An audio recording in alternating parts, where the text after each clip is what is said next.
దేవుడిచ్చేటువంటి మహిమ ముందు, దేవుడిచ్చేటువంటి నిత్య జీవం ముందు ఏ కష్టమైనా సరే అది చిన్నదే. అర్థమవుతుందా? ఏది శ్రేష్టమో నువ్వు కోరుకో.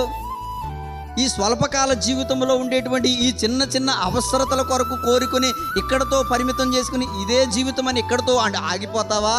లేకపోతే దీనికి మించి దేవుడితో ఉండేటువంటి బంగారుపు వీధులు కలిగినటువంటి పట్టణంలో కదా, సువర్ణమైన మహిమతో కలిగినటువంటి ఆ పట్టణంలో దేవుడు ఉండేటువంటి ఆ స్థలంలో ఉండేటువంటి ఆ భాగ్యము, ఆ నిత్య జీవం కోరుకుంటావా?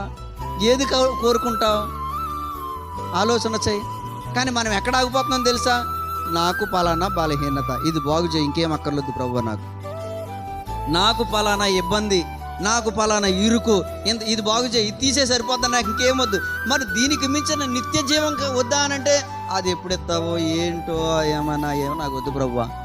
ఇక్కడతో పరిమితం చేసుకుని ఇక్కడ ఆగిపోతున్నావు. కానీ నువ్వేం చేయాలి తెలుసా? దాన్ని కోరుకుంటే ఇవన్నీ కూడా నీకు ఎన్నదగినవిగా అనిపించవు. దేన్ని కోరుకోవాలి మనం? నిత్య జీవాన్ని కోరుకోవాలి.